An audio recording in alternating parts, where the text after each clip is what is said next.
കർത്താവിൻ്റെ ദാസൻ പാസ്റ്റർ ആൻസൺ മാരാമൺ, അദ്ദേഹം എലീസ് സഭയുടെ അംഗമാണ്. ഗൾഫിൽ ദീർഘവർഷങ്ങൾ ജോലിയോടുള്ള ബന്ധത്തിൽ കർത്താവിൻ്റെ വേലയിലായിരുന്ന കർത്തൃദാസനാണ്. പ്രാരംഭമായി കർത്താവിൻ്റെ ദാസൻ ദൈവവചനത്തിൽ നിന്ന് സംസാരിക്കും. ദൈവത്തിൻ്റെ പരിശുദ്ധമായ നാമം വാഴ്ത്തപ്പെടുമാറാകട്ടെ. കഴിഞ്ഞ വർഷം ഡിസംബർ മാസം 4-ാം തീയതി ദൈവദാസന്മാരാൽ പ്രാർത്ഥിച്ച് ദൈവകരങ്ങളിൽ സമർപ്പിക്കപ്പെട്ട് നടന്നു വരുന്നതായ ഈ 40 ദിവസ ഉപവാസ പ്രാർത്ഥനയുടെ ഈ 38-ാം ദിവസവും നമുക്ക് ഒരുമിച്ച് ദൈവസന്നിധിയിൽ ആയിരിക്കുവാൻ കർത്താവ് ചെയ്ത കൃപകളെ ഓർത്ത് നമുക്ക് ദൈവത്തെ സ്തുതിച്ച് മഹത്വപ്പെടുത്താം. കൂടപ്പെട്ടിരിക്കുന്ന പ്രിയ ബഹുമാന്യ കർത്തൃദാസന്മാർ, ദൈവജനം, ഹാർവസ്റ്റ് USA TV-യുടെ ലൈവ് സ്ട്രീമിലൂടെ ഞങ്ങളെ വീക്ഷിച്ചു കൊണ്ടിരിക്കുന്ന പ്രിയ കർത്തൃദാസന്മാർ, ദൈവമക്കൾ, ഏവർക്കും കർത്താവായ യേശു ക്രിസ്തുവിൻ്റെ നാമത്തിലുള്ള സ്നേഹവന്ദനങ്ങളെ അറിയിക്കുന്നു. വർഷാവർഷങ്ങളായി കുമ്പനാട് ഹെബ്രോനിൽ നടക്കുന്നതായ 40 ദിവസി ഉപവാസ കൂട്ടായ്മകളിൽ ഈ എളിയവന് കർത്താവ് നിയോഗിച്ചു തന്ന ദൂതുമായിട്ട് കടന്നു വരുവാൻ ഇത് 3-ാം തവണയാണ് അവസരം ഒരുങ്ങുന്നത്. അപ്പോൾ കേൾക്കുന്നവർ ചോദിച്ചേക്കാം, താങ്കളെ ഞങ്ങൾ അറിയുന്നില്ലല്ലോ, ഇന്നേ വരെ കണ്ടിട്ടില്ലല്ലോ. 2013 നടന്നതായ 40 ദിവസി ഉപവാസ പ്രാർത്ഥനയിൽ 40-ാം ദിവസിയും 2016 ജാനുവരി 5-ാം തീയതി അന്ന് നടന്നുകൊണ്ടിരുന്ന 40 ദിവസി ഉപവാസ പ്രാർത്ഥനയുടെ 29-ാം ദിവസവും ഇന്ന് കർത്താവിൻ്റെ കൃപയാൽ ഈ 38-ാം ദിവസവും കർത്താവ് ഏൽപ്പിച്ച ദൂതുമായിട്ട് ഈ മണ്ണിൽ കാലുകുത്തി നിൽക്കുവാനായിട്ട് കർത്താവ് കൃപ ചെയ്തതിനാൽ ദൈവത്തെ സ്തുതിച്ച് മഹത്വപ്പെടുത്തുന്നു. എന്നെ ശ്രമിച്ചുകൊണ്ടിരിക്കുന്ന പ്രിയപ്പെട്ടവർക്ക് ഒരു പാഠം ഉൾക്കൊള്ളുവാൻ ഉള്ളതിനാൽ ഞാൻ ആദ്യ ദിവസത്തെ എൻ്റെ സാക്ഷ്യം നിങ്ങളുമായിട്ട് പങ്കുവയ്ക്കാം. 39-ാം ദിവസം രാത്രി 2013 ഉപവാസ പ്രാർത്ഥനയിൽ 39-ാം ദിവസം രാത്രി മുഴുരാത്രി പ്രാർത്ഥനയായിരുന്നു. മുഴുരാത്രി പ്രാർത്ഥിച്ചുകൊണ്ടാണ് 40-ാം ദിവസത്തെ അവസാനത്തെ ദിവസത്തിലേക്ക് ദൈവമക്കളും ദൈവദാസന്മാരും കടന്നു വന്നുകൊണ്ടിരുന്നത്. 40-ാം ദിവസി പ്രഭാതത്തിൻ്റെ ആദ്യ യാമത്തിൽ ഏകദേശം 1 മണിക്ക് കർത്താവിനെ ഉണർത്തിയിട്ട് എനിക്ക് 3 ദൂതുകൾ തന്നു. എന്നിട്ട് പറഞ്ഞു, അന്ന് ഞാൻ IPC അംഗമല്ല, IPC സഭയുമായി യാതൊരു ബന്ധവുമില്ല. നിങ്ങളുടെ അറിവിനായി പറയുകയാണ്, ആ നിമിഷം വരെയും ഇന്ത്യൻ പെന്തക്കോസ്റ്റൽ ചർച്ച് ഓഫ് ഗോഡിനെ കുറിച്ച് എനിക്കുണ്ടായിരുന്നത് അബദ്ധ ധാരണകളായിരുന്നു. ഈ ലോക മനുഷ്യരുടെ വായ്ത്താരയാൽ കേട്ട് പഠിച്ച അബദ്ധ ധാരണകളായിരുന്നു എനിക്ക് ഈ പ്രസ്ഥാനത്തെക്കുറിച്ച് ഉണ്ടായിരുന്നത്. എന്നെയാണ് കർത്താവ് ആ പ്രഭാതത്തിൽ ഉണർത്തിയിട്ട് നീ ഇന്ന സ്ഥലത്തേക്ക് പോവുക എന്ന് പറഞ്ഞ് എന്നെ അയച്ചത്. ഞാൻ കുറച്ചൊന്ന് വിസമ്മതിച്ചപ്പോൾ കർത്താവ് പറഞ്ഞു, പോവുക, അവിടെ ചെല്ലുമ്പോൾ ഞാൻ നിന്നെ അറിയിക്കും ആരോടാണ് ദൂത് അറിയിക്കേണ്ടതെന്ന്. ഞാൻ അങ്ങനെ ഈ സ്ഥലത്ത് തന്നെ കടന്നു വന്ന അന്ന് പന്തലിൽ ഏറ്റവും മുൻഭാഗത്തായിട്ട് ഞാൻ വന്നപ്പോൾ ധാരാളം ദൈവജനം, ദൈവദാസന്മാരിരുന്ന് ആത്മാവിൽ നിറഞ്ഞ് ദൈവത്തെ ആരാധിച്ചു കൊണ്ടിരിക്കുന്നു. അപ്പോൾ തന്നെ എൻ്റെ ചിന്തകൾക്ക് മാറ്റം വരുവാൻ തുടങ്ങി. അന്ന് ആ മീറ്റിംഗ് ഒരു ദൈവദാസൻ ലീഡ് ചെയ്തുകൊണ്ടിരിക്കുന്നു, ഒരു ദൈവദാസൻ സ്റ്റേജിൽ ഇരിക്കുന്നു. ഇതൊക്കെ ഞാൻ കാണുന്നത്. ഞാനും വന്ന് ആ കൂട്ടത്തിലിരുന്നു. കുറച്ചു കഴിഞ്ഞപ്പോൾ പ്രവചന ആത്മാവിൽ പ്രവചിക്കുവാനായിട്ട് വിശ്വാസികളെ ദൈവം എഴുന്നേൽപ്പിച്ചു. ഞാൻ ആദ്യമായിട്ട് കാണുക അങ്ങനെ വിശ്വാസികൾ ദൈവാത്മാവിൽ എഴുന്നേറ്റ് പ്രവചിക്കുന്നത്. അനേക പ്രവചന ദൂതുകൾ അവർ വിളിച്ചു പറഞ്ഞുകൊണ്ടിരിക്കുകയാണ്. അപ്പോൾ അതൊക്കെ എനിക്കൊരു പുതിയ കാഴ്ചയായിരുന്നു. അങ്ങനെ പ്രവചന ദൂതുകൾ പ്രവചിക്കപ്പെട്ടുകൊണ്ടിരിക്കുമ്പോൾ നല്ല പ്രായമുള്ള ഒരു അമ്മച്ചി ചാടി എഴുന്നേറ്റ് പറഞ്ഞു, ദൈവദാസന്മാരെ, നമ്മൾ പ്രാർത്ഥിച്ചുകൊണ്ടിരിക്കുന്ന ഇവിടെ ഞാനൊരു സർപ്പശക്തി കാണുന്നു. സ്തോത്രം. നമുക്ക് ഈ സർപ്പശക്തി നോക്കുമ്പോൾ പേടിച്ചു പോകും. വളരെ പെട്ടെന്ന് എന്നെ അത്ഭുതപ്പെടുത്തിക്കൊണ്ട് അന്ന് മീറ്റിംഗ് ലീഡ് ചെയ്തുകൊണ്ടിരുന്ന ദേവദാസൻ അമ്മച്ചി ചോദിച്ചു, അമ്മച്ചി, മിസ്രയീമിലെയാണോ അതോ മോശയുടെയാണോ? ഞാൻ ആ ചോദ്യം വളരെ വേഗം ഒപ്പിയെടുത്തു. എന്നെ അത്ഭുതപ്പെടുത്തി. സ്തോത്രം. എന്തുകൊണ്ടാണ് അത്ഭുതപ്പെടുത്തിയത്? പൗലോസ് അപ്പോസ്തലൻ സഭകൾക്ക് ലേഖനങ്ങൾ എഴുതിയപ്പോൾ വളരെ വ്യക്തമായി പറയുന്നു, പ്രവചനം തുച്ഛീകരിക്കരുത്, എന്നാലോ സകലതും ശോധന ചെയ്ത് നല്ലത് മുറുകെ പിടിക്കുക. അതുവരെ ഞാനന്ന് വെറും 2 വർഷം മാത്രം പ്രായമുള്ള ഒരു പെന്തക്കോസ്ത് വിശ്വാസിയായിരുന്നു. ആ കഴിഞ്ഞ 2 വർഷം ഞാൻ കേട്ടത് ഈ പ്രവചനങ്ങളെല്ലാം ദൈവാത്മാവിലുള്ളതാണ്, കേൾക്കുന്ന പ്രവചനങ്ങളെല്ലാം ഏറ്റെടുത്തുകൊള്ളണമെന്നാണ്. പക്ഷെ ഇവിടെ ഒരു ദേവദാസൻ ചോദിക്കുന്നു, അമ്മച്ചി പറഞ്ഞത് മിസ്രയീമ്യ സർപ്പത്തെക്കുറിച്ചാണോ മോശയുടെ സർപ്പത്തെക്കുറിച്ചാണോ? അമ്മച്ചി എഴുന്നേറ്റ വേഗത്തേക്കാൾ കൂടുതൽ വേഗത്തിൽ അങ്ങ് ഇരുന്നു. പിന്നെ പ്രവചനമില്ല. സ്തോത്രം. അവിടെ എനിക്കൊരു വളരെ വ്യക്തമായ കാര്യം മനസ്സിലാക്കി.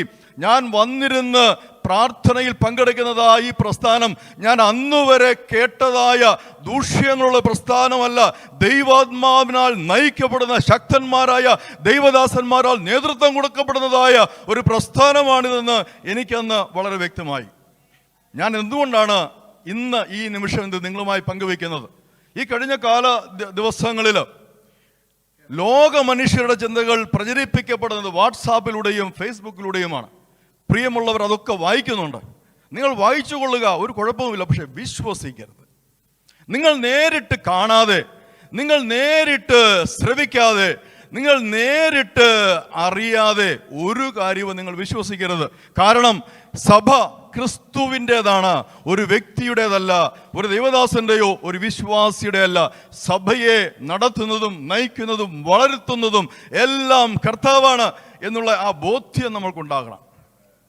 സ്തോത്രം. വേഗം കർത്താവ് എന്നെ ഏൽപ്പിച്ചിരിക്കുന്നതായ വചനഭാഗത്തേക്ക് വന്നുകൊള്ളട്ടെ. കർത്താവ് കഴിഞ്ഞ ദിവസങ്ങളിൽ പ്രാർത്ഥനയിലായിരുന്നപ്പോൾ എന്നെ ഒരു ദൂത് ഏൽപ്പിച്ചിട്ട് പറഞ്ഞു, ഞാൻ നിനക്കൊരു അവസരം തരുമ്പോൾ ഈ ദൂത് പ്രസ്താവിച്ചു കൊള്ളണം. ഞാൻ ഒരിക്കലും പ്രതീക്ഷിച്ചില്ല ഇന്നത്തെ കാര്യം. ഇന്ന് പ്രഭാതത്തിൽ ഞങ്ങളുടെ കർത്തൃദാസൻ പാസ്റ്റർ ഷാജിമോൻ അവർകൾ എന്നെ വിളിച്ച് ഈ ആവശ്യം പറഞ്ഞപ്പോൾ വളരെ വേഗം ഞാൻ കർത്താവിന് സ്തോത്രം ചെയ്തു. കർത്താവ് ചില കാര്യങ്ങൾ മുന്നമേ കൂട്ടി ചെയ്യും. അതിൻ്റെ ഭാഗമായിട്ടാണ് കർത്താവ് ദൂത് ഏൽപ്പിച്ചത്. നമുക്കൊക്കെ വളരെ പരിചയമുള്ള ദൈവമക്കൾ ദിവസേന കേട്ടുകൊണ്ടിരിക്കുന്ന ഒരു ചെറിയ ദൂതാണ് ഹൃദയ പരിച്ഛേദന. ഞാൻ അധികം സമയമൊന്നും എടുക്കാതെ കർത്താവിൻ്റെ ഹൃദയത്തിൽ പ്രകാശിപ്പിച്ചതായ ചില വാക്യ ഭാഗങ്ങൾ വായിച്ച് പ്രിയമുള്ളവരുടെ ആലോചനയ്ക്കും ധ്യാനത്തിനുമായി അവയെ വായിച്ച് കേൾപ്പിച്ച് പാസ്റ്റർ ഷാജിമോൻ അവർകൾ എന്നെ വിളിച്ച് ഈ ആവശ്യം പറഞ്ഞപ്പോൾ വളരെ വേഗം ഞാൻ കർത്താവിന് സ്തോത്രം ചെയ്തു. കർത്താവ് ചില കാര്യങ്ങൾ മുന്നമേ കൂട്ടി ചെയ്യും. അതിൻ്റെ ഭാഗമായിട്ടാണ് കർത്താവ് ദൂത് ഏൽപ്പിച്ചത്. നമുക്കൊക്കെ വളരെ പരിചയമുള്ള ദൈവമക്കൾ ദിവസേന കേട്ടുകൊണ്ടിരിക്കുന്ന ഒരു ചെറിയ ദൂതാണ് ഹൃദയ പരിച്ഛേദന. ഞാൻ അധികം സമയമൊന്നും എടുക്കാതെ കർത്താവിൻ്റെ ഹൃദയത്തിൽ പ്രകാശിപ്പിച്ചതായ ചില വാക്യ ഭാഗങ്ങൾ വായിച്ച് പ്രിയമുള്ളവരുടെ ആലോചനയ്ക്കും ധ്യാനത്തിനുമായി അവയെ വായിച്ച് കേൾപ്പിച്ച് എന്നെ പിന്നാലെ ശുശ്രൂഷിക്കുന്ന ദേവദാസന്മാർക്ക് അധിക സമയം കൊടുക്കേണ്ടതുണ്ടല്ലോ. അതിനാൽ ഞാൻ ഇരിക്കുവാൻ ആഗ്രഹിക്കുന്നു. യിരെമ്യാ പ്രവചനം 9-ാം അധ്യായം 26-ാം വാക്യം ഞാൻ വായിക്കുന്നു. സകല ജാതികളും അഗ്രചർമ്മികളല്ലോ, എന്നാൽ ഇസ്രായേൽ ഗ്രഹമൊക്കെയും ഹൃദയത്തിൽ അഗ്രചർമ്മികളാകുന്നുവെന്ന് യഹോവയുടെ അരുളപ്പാട്. ഹൃദയത്തിലുള്ള അഗ്രചർമ്മം. അതുകൊണ്ട് നമുക്ക് ഇന്ന് ആവശ്യമായത് ഹൃദയത്തിൻ്റെ പരിച്ഛേദനയാണ്. ഈ പരിച്ഛേദന എന്ന ഒരു പദം നമ്മൾ ദൈവമക്കൾ ഓർമ്മ വയ്ക്കുമ്പോൾ മുതൽ കേട്ട് പരിശീലിക്കുന്ന ഒരു വാക്കാണ്. സ്തോത്രം. നമുക്ക് ചുറ്റുമുള്ള ദേവാലയങ്ങളിലൊക്കെ നാം ഒരു പദം മുഴങ്ങി കേൾക്കാറുണ്ട്, കുറിയേലായിസോൻ എന്ന്. ചെറുപ്പം മുതലേ കേൾക്കുന്നൊരു പദമാണ്. പക്ഷെ ഇതിൻ്റെ അർത്ഥം ചോദിച്ചാൽ ഒരൊറ്റ വ്യക്തിക്ക് പോലും അറിയില്ല.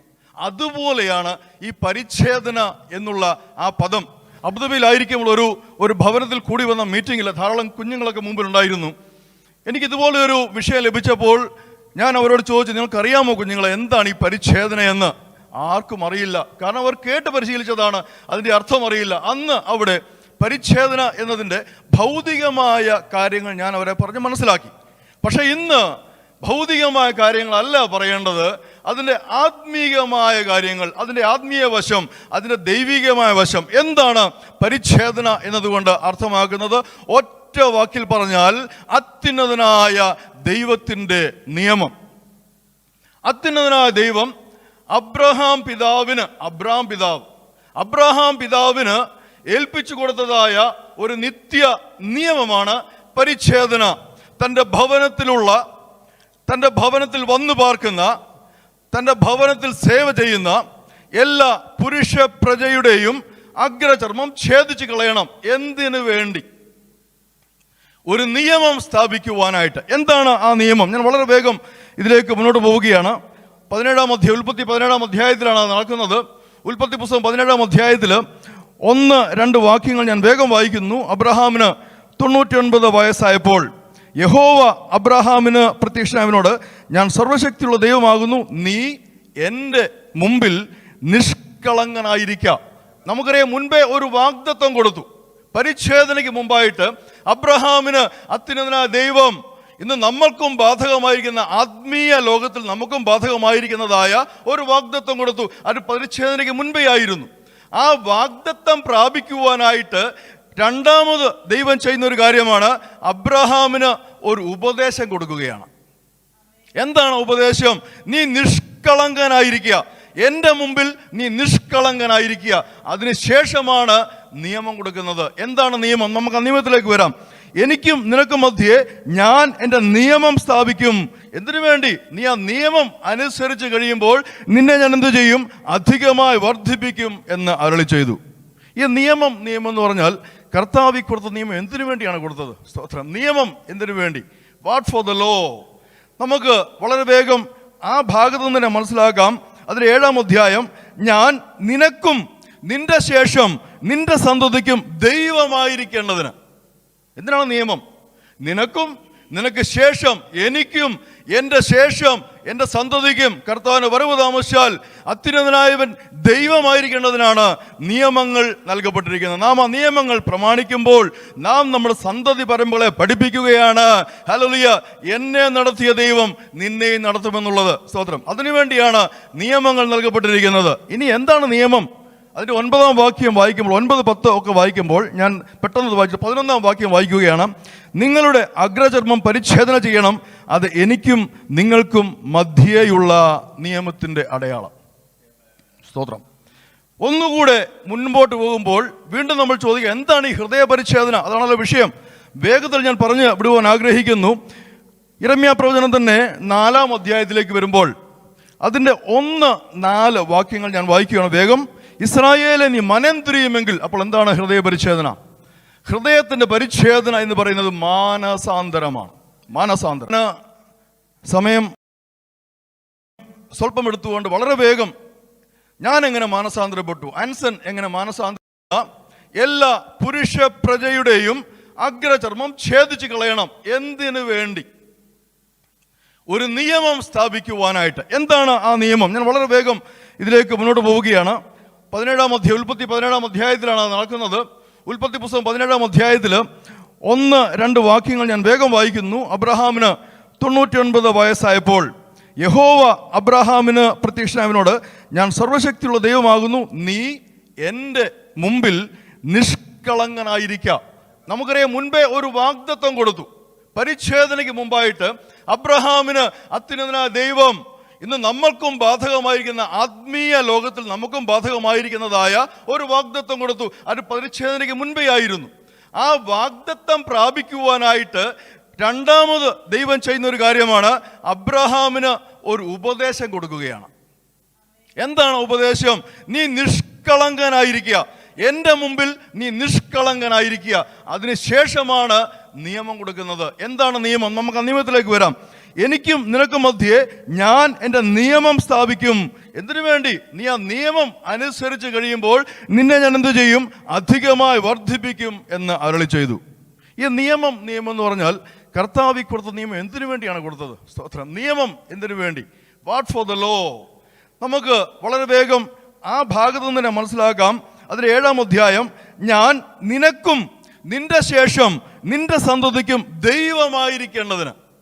എന്തിനാണ് നിയമം? നിനക്കും നിനക്ക് ശേഷം, എനിക്കും എൻ്റെ ശേഷം എൻ്റെ സന്തതിക്കും കർത്താവിന് വരവ് താമസിച്ചാൽ അത്യുന്നതനായവൻ ദൈവമായിരിക്കേണ്ടതിനാണ് നിയമങ്ങൾ നൽകപ്പെട്ടിരിക്കുന്നത്. നാം ആ നിയമങ്ങൾ പ്രമാണിക്കുമ്പോൾ നാം നമ്മുടെ സന്തതി പരമ്പരകളെ പഠിപ്പിക്കുകയാണ്. ഹല്ലേലൂയ, എന്നെ നടത്തിയ ദൈവം നിന്നെയും നടത്തുമെന്നുള്ളത്. സ്തോത്രം. അതിനുവേണ്ടിയാണ് നിയമങ്ങൾ നൽകപ്പെട്ടിരിക്കുന്നത്. ഇനി എന്താണ് നിയമം? അതിൻ്റെ 9-ാം വാക്യം വായിക്കുമ്പോൾ, 9, 10 ഒക്കെ വായിക്കുമ്പോൾ, ഞാൻ പെട്ടെന്ന് വായിച്ചു 11-ാം വാക്യം വായിക്കുകയാണ്. നിങ്ങളുടെ അഗ്രചർമ്മം പരിച്ഛേദന ചെയ്യണം, അത് എനിക്കും നിങ്ങൾക്കും മധ്യേയുള്ള നിയമത്തിൻ്റെ അടയാളം. സ്തോത്രം. ഒന്നുകൂടെ മുൻപോട്ട് പോകുമ്പോൾ വീണ്ടും നമ്മൾ ചോദിക്കുക, എന്താണ് ഈ ഹൃദയ പരിച്ഛേദന? അതാണല്ലോ വിഷയം. വേഗത്തിൽ ഞാൻ പറഞ്ഞു വിടുവാൻ ആഗ്രഹിക്കുന്നു.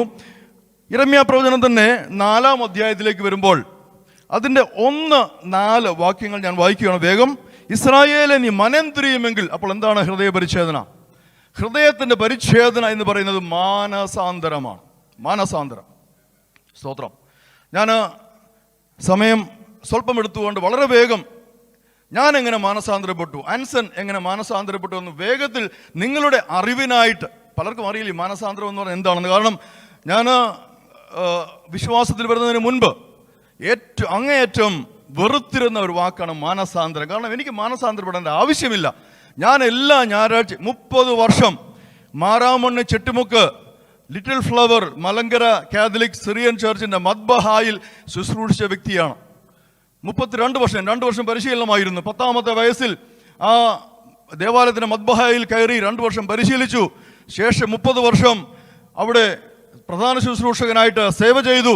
42ാം വയസ്സിൽ കർത്താവിനെ വിളിച്ച് വേർതിരിച്ച് രക്ഷിക്കപ്പെട്ടു. എങ്ങനെയാണ് കർത്താവ് വിളിച്ചത്? ഞാനൊരു ദിവസം പള്ളിയിൽ പോയി കുമ്പസാരിച്ച് കുർബാനയൊക്കെ കൊണ്ട് വരുന്ന വഴിക്ക് എനിക്ക് ആവശ്യമായ കാര്യങ്ങളൊക്കെ വാങ്ങി എൻ്റെ മുറിയിൽ, അബുദാബിയിലായിരുന്നു, എൻ്റെ മുറിയിലെത്തി ഞാൻ ലോകപരമായ ചില കാര്യങ്ങളിലേക്ക് തിരിയുമ്പോൾ എന്നോട് ആരോ പറയുന്നു, ആൻസൺ നീ പാപിയാണ്, മാനസാന്തരപ്പെടണം. ഞാനത് ശ്രദ്ധിച്ചില്ല, കാരണം എനിക്കറിയാം ഞാൻ പാപിയല്ല എന്ന്. കുറച്ചു മുമ്പ് കുമ്പസാരിച്ച് കുർബാന കൊണ്ട് വിശുദ്ധനായിട്ട് വന്ന് കയറിയതേ ഉള്ളൂ. കയ്യിലിരിക്കുന്നതൊക്കെ ലോക കാര്യങ്ങളാണ്.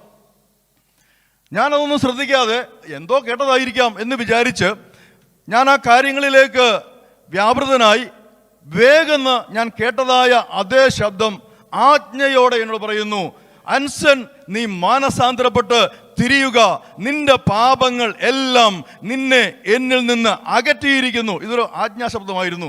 ഞാൻ വളരെ വേഗം തിരിച്ചു പറഞ്ഞതിൽ, കാരണം ചെറുപ്പം മുതൽ വചനം കേട്ട് ബോധ്യം വരുത്തുന്നത് പിശാചല്ല. ഞാൻ അതുവരെ വിചാരിച്ച പിശാചാണെന്ന. സ്തോത്രം. വളരെ വേഗം ദൈവസന്നിധിയിൽ കമിഴ്ന്നു വീണു. കർത്താവിനോട് പാപക്ഷമ യാചിച്ചു. കർത്താവിൻ്റെ പാദത്തിൽ പിടിച്ച് ഞാൻ പറഞ്ഞു, കർത്താവേ എന്നെ രക്ഷിക്കണമേ, എൻ്റെ പാപം മോചിക്കണമേ എന്ന്. ആ നിമിഷം ആൻസൺ എന്ന വ്യക്തി ഒരു ബിഗ് സീറോ ആയി, ഒരു വലിയ ശൂന്യമായി തീർന്നു. സ്തോത്രം. ഹല്ലേലൂയ. അതിനുശേഷം ഇങ്ങോട്ട് കർത്താവിൻ്റെ നടത്തിപ്പ്, കർത്താവിൻ്റെ കരുതൽ, കർത്താവിൻ്റെ കരം പിടിച്ചുള്ള ആ നടപ്പ്, അതല്ലാതെ വേറൊന്നിനും എൻ്റെ ജീവിതത്തിൽ സ്ഥാനം വന്നിട്ടില്ല. പ്രിയമുള്ളവരെ, നിങ്ങളുടെ അറിവിനായി പറയുന്നു, ഇതാണ് മനസാന്തരം. ഹല്ലേലൂയ. അപ്പോൾ യിരെമ്യാ 4:1 പറയുന്നു, ഇസ്രായേൽ നീ മനം തിരിയുമെങ്കിൽ എൻ്റെ അടുക്കലേക്ക് മടങ്ങിക്കൊള്ളുക എന്ന് യഹോവയുടെ അരുളപ്പാട്. തുടർന്ന് മുന്നോട്ട് വരുമ്പോൾ എന്താണ് ഹൃദയ പരിച്ഛേദനയെന്ന് വളരെ വ്യക്തമായിട്ട് നമ്മെ കർത്താവ് പഠിപ്പിക്കുകയാണ്. പുതിയ നിയമത്തിലേക്ക് നമ്മൾ കടന്നു വരുമ്പോൾ വേഗത്തിൽ ഗലാത്യ ലേഖനം 5-ാം അധ്യായം 6-ാം വാക്യം വായിച്ചുകൊണ്ട് എന്നെ ഏൽപ്പിച്ചിരിക്കുന്ന ഈ നിയോഗത്തിൽ നിന്ന് ഞാൻ ഇരിക്കുവാൻ കർത്താവിൽ ശരണപ്പെടുന്നു. ക്രിസ്തുവേശുവിൽ പരിച്ഛേദനയല്ല, അഗ്രചർമ്മവുമല്ല, സ്നേഹത്തിൽ വ്യാപരിക്കുന്ന വിശ്വാസമത്രേ കാര്യം. നാം ഈ വിഷയത്തെക്കുറിച്ച് എത്ര പഠിച്ചാലും എത്ര ധ്യാനിച്ചാലും അവസാനം വന്നു നിൽക്കുന്ന ഒരു പോയിന്റ് ഉണ്ട്, നമ്മുടെ കർത്താവായ യേശു ക്രിസ്തു. ആ യേശു ക്രിസ്തുവിനെ സ്വന്തം രക്ഷിതാവും കർത്താവുമായി സ്വീകരിച്ചു ആ യേശു ക്രിസ്തുവിന് വേണ്ടി നമ്മുടെ ജീവിതത്തെ ഏൽപ്പിച്ചു കൊടുത്തിട്ട് നമ്മൾ സ്നേഹത്താൽ വ്യാപരിക്കുന്ന വിശ്വാസത്തിൽ ആയിരിക്കുമോ? നമുക്ക് ഹൃദയപരിശോധനയോടെ ദൈവസ്ഥനിലായിരിക്കുവാൻ നമുക്ക് സാധിക്കും. അതിനായി എന്നെ കേട്ട എല്ലാവരെയും കർത്താവ് അനുഗ്രഹിക്കുമാറാകട്ടെ. സമയം തന്ന ദൈവദാസന്മാരുള്ള നന്ദി അറിയിച്ചുകൊണ്ട് ഞാൻ ദൈവസ്ഥനിൽ താഴ്ന്നിരുന്നു കൊള്ളുന്നു. കർത്താവ് ഏവരെയും അനുഗ്രഹിക്കുമാറാകട്ടെ.